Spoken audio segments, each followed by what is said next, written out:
I got to break it to someone that, listen, God doesn't change who he is based on your views, based on how you feel, based on your personal circumstances. And in a world right now that everything is so big on emotional idolatry, it's so big on how you feel and what brings you peace and what makes you happy, that I think that a lot of even well-meaning Christians have fallen for drinking the Kool-Aid that God is going to change according to your circumstances. Listen, if it is not aligned with thus saith the Lord, it is a lie. And it doesn't matter how you feel. Now, we have human tendencies and human inclinations and how you feel. I'm not trivializing that, but we have been accustomed to think that, well, I don't have to honor my parent because that parent wasn't nice to me, so that doesn't apply to me. I don't have to have forgiveness to this person because God knows that they did me real bad. I don't have to do that. I can live in sin with someone that is not my husband or wife because God knows we will be married and we're saving money. Hey, I don't have to give my tithe and offering because that church pastor is doing this. Hey, listen, God is never going to be the type of sovereign being that he comes down into the way you think. Who do you think you are that God is going to, change his depth and perception and some things that we can't even, fathom to your small human mind? Listen, God doesn't come to change any of those circumstances necessarily. What God does, he changes you in the midst of those circumstances. And I hate that so many of us do not know God enough. Malachi 3:6 says that God does not change. So if God says it, and God says it in his words, and it is not aligned with his character, then that's the final say so. And I hate to say it because it hurts. It doesn't matter how we feel about it. God said what he said because God comes again to sanctify you, not to, validate your feelings. Not to say that God doesn't care about your feelings, but God wants you to a higher standard. God cares about your salvation.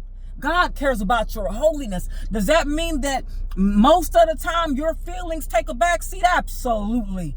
Absolutely. But when you are becoming changed, that pride gets less and less. That ego, your heart becomes a heart after God. And so what happens is you want to do what's well pleasing to him. Now we live in the world that says the opposite.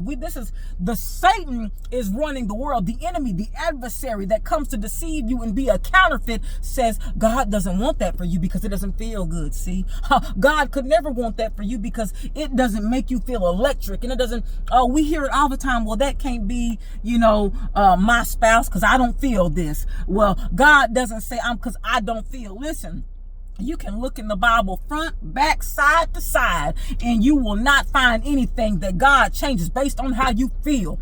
Feelings are flighty. Feelings are deceptive. I believe it's in Jeremiah said that the heart is deceitful. We are in a bad state where we think God is a fickle God and that he changes based on what you feel like right now in your personal circumstances. You have made a God into your own image. That is not God. That is something that you have made for yourself to say God is in the likes of me and not me in the likes of God. And I come to tell someone or come to remind us all that, listen, you can't change God into being something that you want him to be.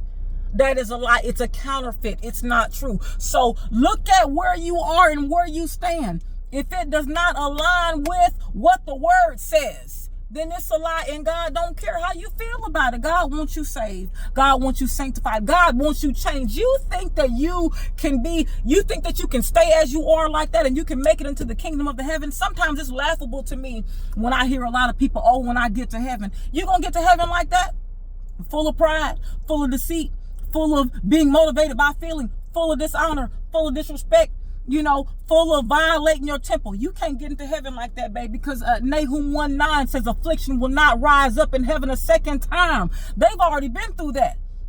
They've been through that where the angels in heaven, a third of them were cast away with Lucifer. I don't want to get too knee deep and too far in. My point in all that is to say is be careful with your feelings. You got to guard your heart and mind. And remember, I feel like this. Yes, I'm full of, anger.